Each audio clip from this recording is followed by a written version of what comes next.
Hey Waffle Gang, I do hope you're well. My name is Mark and today we're checking out some more Reddit stories, and if you do love a Reddit story, why not consider hitting that like, subscribe, maybe that notification bell too, and let's crack on with today's first story.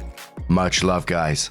Now, today's first story is one that we've likely covered in the past at some point, as it's been going on for a long time, but now there is new updates attached to it. It's from the True Off My Chest subreddit from CheatersSuck12, who says, I saw my husband and my sister naked in my kitchen. They start off, I can't move. If I move, it becomes real and I have to accept what I saw and think of what's next. I come home from work early and saw my sister's car, thinking maybe she was dropping off some food from her job. But no. I walk in, I see my husband and sister naked in my kitchen.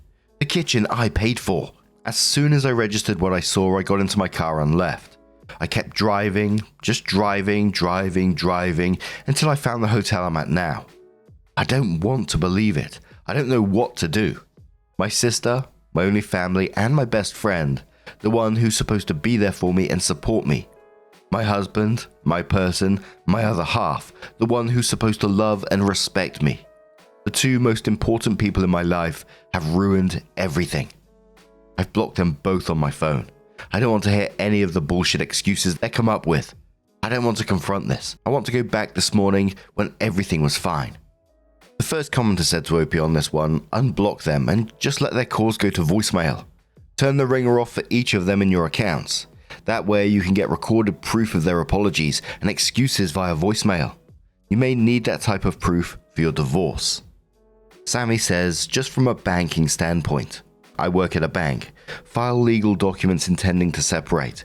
Open an individual bank account. Start your paychecks going there after you filed for your separation papers. I don't know what state you're in, whether it's a community property state or not, but keep everything as clear-cut as possible so there won't be issues down the road. Deal with them with your head held high as you can. Don't take their shit and cry when no one is watching. In front of them, be the badass that you are. They are the lowest of the low, and they will prey on your perceived weakness. Best of luck, OP. Edit. I'm not a lawyer and cannot give legal advice. Lilith K says, I'm so very sorry, OP. I can't imagine the pain and anger you must be feeling right now. I hope you have a way to get out of this marriage safely. Run away and don't look back. Fuck them. Fuck both of them. Sleep Dangerous says, the my only family part is what hit me hard. I'm so sorry, OP. OP says, yeah, we cut contact with our abusive parents 7 years ago. Thought we were supposed to have each other's backs, always. So OP came in with their first update and said, sorry for not replying to comments and not updating. Things have been hectic. I didn't think I need to explicitly say this, but by naked, I meant they were butt naked and fucking in the kitchen. I admit mentioning that I paid for the kitchen was odd and kind of funny, but anyone that knows me knows that the kitchen is my pride and joy, so yes, when I saw my sister and husband fucking in my kitchen, it stuck with me. And yes, they did see me. When I got to the hotel, I cried for a few hours, and then I just wanted to tell someone, anyone. The two people I would talk to when something happened in my life were the two I needed to talk about, and it was 11 something in the evening. So I wasn't going to disrupt my friends' evenings and burden them. So instead I came to Reddit, thinking not many would see it. The response I received was overwhelming. I want to say thank you to everyone that sent me kind words and advice. Thank you so much for all the virtual hugs. I know I commented only once. It's because I had so much to think about and do. I appreciate all the love and support. There was so much amazing advice given in the comments. Although a lot of it was American based, I still appreciate it. But one thing I did see a lot was to unblock them and keep the texts and calls as evidence. So I did do that. After posting and another good cry, I knew that I had to get my shit together. I didn't have my sister or any family to help, so I had to do it myself. I started researching what my next steps were.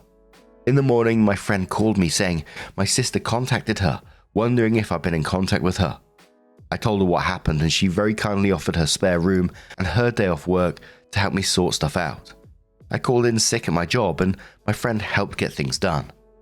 I got in contact with my friend who works at a bank and she helped me started sorting my financials. My friend also found me a lawyer to consult with. After my phone consultation with a lawyer, I was so overwhelmed. I now know why so many women don't divorce their cheating husbands. It's such a lengthy, expensive, and emotionally draining process. I fortunately made a stable income and can support myself, and we, fortunately, don't have kids. I have to remember that things aren't going to happen in one day. It will take time. As for the house, unfortunately, his parents did buy it for us, and to be honest, after what I saw, I don't want it. I will try to get reimbursed for my beloved kitchen, otherwise it can burn for all I care. This has been super draining, but I knew I had to talk to them. I already knew that there was no coming back from my husband, and when I checked those messages, they were exactly what I thought they would say. I'm sorry, it's not what it looks like. We didn't mean for it to happen. Please come home, I love you, blah blah blah, just absolute bullshit. A small part of me thought maybe I could find it in me to forgive my sister, as we only have each other. But after I opened her messages, all hope was lost. She used the same excuse we heard our father use when he cheated on our mother and beat us. She said the same things our mother would say when she would excuse our dad's behavior and also beat us. I spoke to her this morning and asked her to tell me straight up who, what, where, when, and why. She told me back in July I went on a girls' trip and she was at our house and joked to my husband that I would cheat on him on the girls' trip because that's what always happens. He said, nah, and they joked about it, but she said he could get even with me, and they ended up doing it once. One time led to 2 to 3, then to whenever they could do it. There was never any evidence or signs or anything that I was going to, or even thinking of cheating. I told her we were done, and there is nothing she could do to bring us back together. I later received a call from an unknown number. It was my mother, who I haven't spoken to in 7 years. Turns out my sister has been in contact with her and told her what happened, and my piece of shit mother, the same woman who beat me for breathing wrong, had the audacity to say, "This is what I get for taking her daughters away from her." It hurts so much. I know things are going to get messier and this is going to be a long few years. I've now lost all my blood relations. I need to get all my shit and find a new place. I want to show them that I can and I will thrive without them. Again, thank you all from the bottom of my heart for all the love and advice. All the people in the comments that could relate to me. I'm so sorry. The first commenter said to OP on this, "I'm very proud of you for taking charge and standing up for yourself. I know it's very hard, but you got this. You will get through this." OP says, "Thank you for your kind words. It's pretty hard losing the only family I had, but I'm trying so hard to stay optimistic. Betrayal like this is fucking devastating. It'll be long and hard and draining, but I will make it." Total Maintenance 59 says, "Fuck them. Family is more than blood. You happen to have some amazing friends. Keep them. You can do it, and you will make it through this." Another commenter says, "Hold your head high and cut them all out of your life. Did his parents actually own the house, or did they just give money? Cut off mother and sister for good. Your sister had a piece of work." Or is a piece of work, maybe? OP says, "They gave my ex-husband the money for the house, so it's under his name, and yes, my sister can join my mother and do whatever. They're no longer related to me." Another commenter says, "Out of curiosity, have you asked his parents if they knew what was going on? This will give them the opportunity to hear what actually happened rather than the lies he had told to cover his bad behavior." OP says, "As soon as I started receiving messages from his mother, I knew he had been feeding them a false narrative. She's been calling me names for bringing my cheating backside and my slutty sister into his life. She never liked me because of my background and thought I should forgive my mother. Unfortunately, all I hear from them is bullshit he's told them." So 10 months later, OP comes in with an update and says, "I actually forgot this account until recently, and when I logged back in, I saw so many people still commenting, messaging me, and checking up on me. To those people, thank you for your kindness. Since so many still ask for an update and I've shared such a big part of my life, I may as well give a small update. Back in October, my life was in chaos, but I was determined to soldier through it and show them that I can make it without them and succeed. I had to meet with my ex to talk about the house, and he kinda gave up and we decided to sell the house. I was reimbursed for my beloved kitchen. At first, my sister would show up at my job and my friend's house, but once I told her that I would get the police involved, she stopped. I haven't seen her since February. I did hear from my pathetic excuse of a mother again, but that was also shut down. and I have not heard from her since the end of last year. I'm from New Zealand, so my ex and I have to be living separately for 2 years before we can divorce.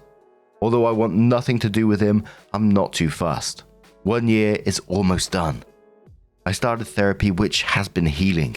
I wish I had gone sooner. I've moved into my apartment and I was promoted at work. I've also gone on 2 girls' trips and had some extra fun these times as I was a single woman. And I've also started seeing someone. He has been very kind. Thank you all again for your kindness. Hope this is the update you were looking for. Additional says to OP, I'm glad you updated. You are happier. Never introduced the man to the family. Wouldn't put it past your sister to repeat her behavior. Cutting the toxic people in your life brings so much mental freedom.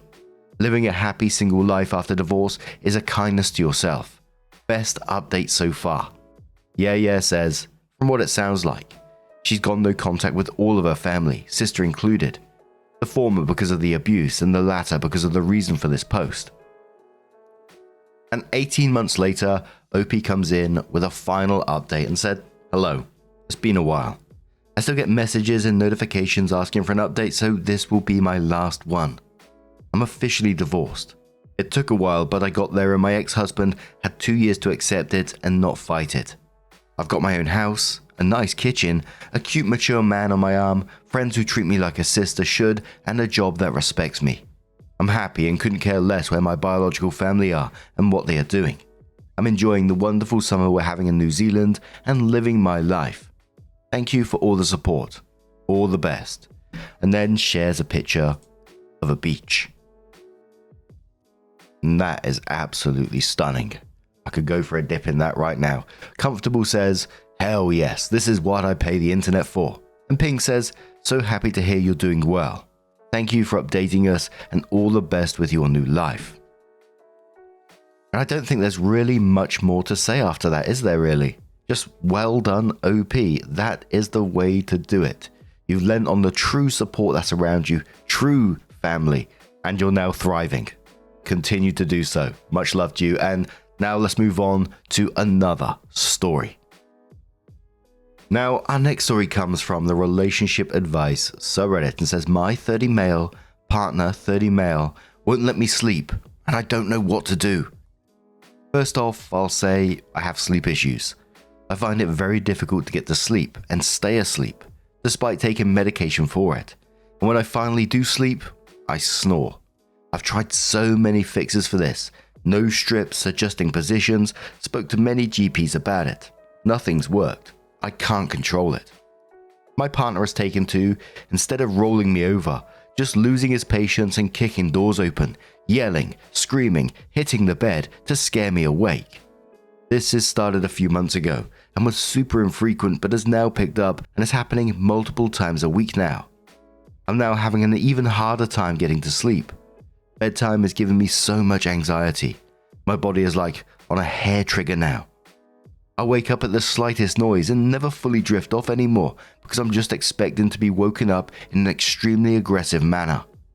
I feel like I'm at the end of my tether. How do I get them to listen and just let me sleep? I mean, it's ridiculous to be scared of going to sleep when your partner is home, isn't it? I don't know what to do anymore. I just can't up and leave him because he's totally dependent on me financially and I don't have anywhere I could stay. We live paycheck to paycheck and it's not like I can just sleep somewhere else and still support us.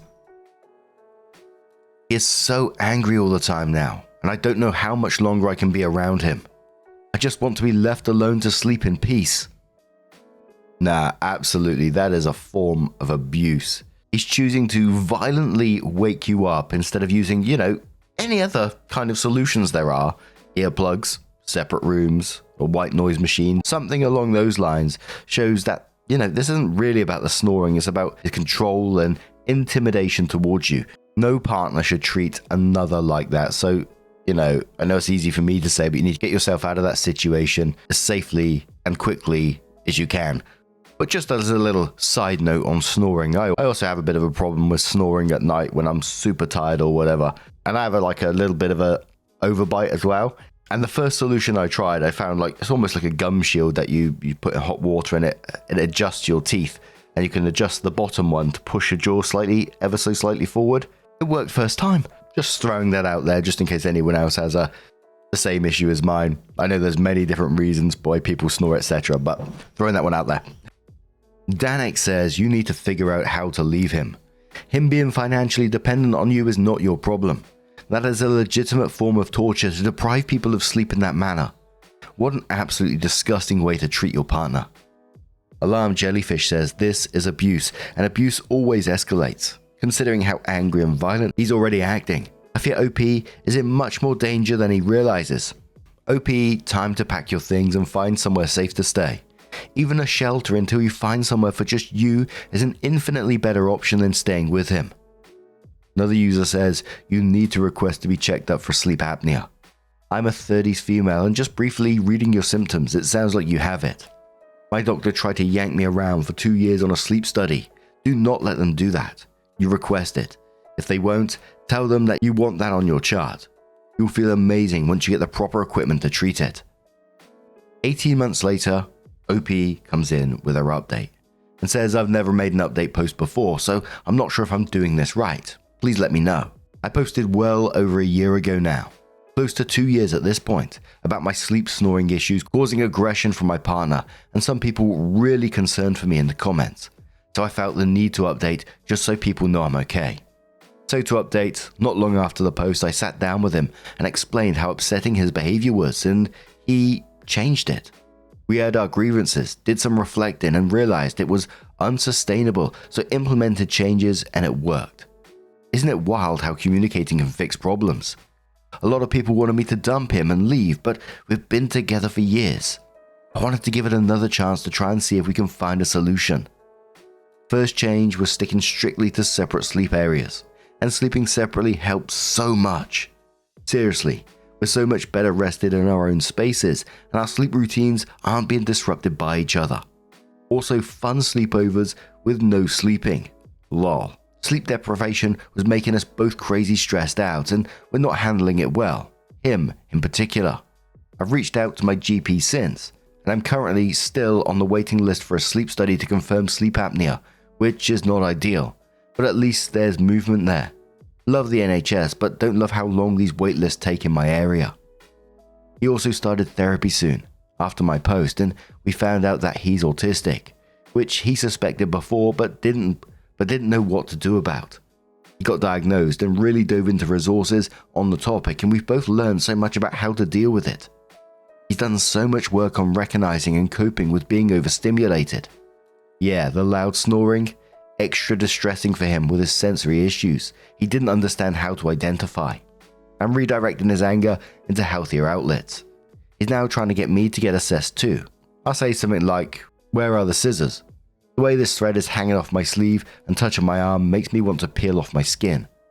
And he'll just hold up a book on autism and point at me like, with a little evil smiley face, which is fun. And our financial situation I mentioned in my post, it flipped. He found a job and then I lost mine, so we're no better off on that front. But sleeping, and as a couple, we're doing so much better. I want to thank so many commenters on my first post for helping me realize it was not healthy or okay for either of us. We're still working on it, but we're in a much healthier, happier place. Thank you. Jealous reply saying, "Separate sleeping spaces for the win. My husband moved into the spare room due to his snoring and incessant restless legs. He tore a hole in our lovely linen sheets just by moving his feet so much. During the second lockdown where we live, and we've never looked back. It is honestly the most romantic thing he's ever done for me. It strengthened our marriage so much. It's hard to be your best self and love with your full heart when you can't sleep." Red Box of Bat says, "I'm confused why none of the original fixers tried was sleeping separately. When my boyfriend snores, I don't scream and slam things. One of us moves to the sofa." Opie says, "We would move after being woken up. The change was starting to sleep in separate rooms entirely, so he isn't being woken up by me in the first place. Instead of us both going to sleep in the same bed and him being woken up or startled. Sorry for the confusion."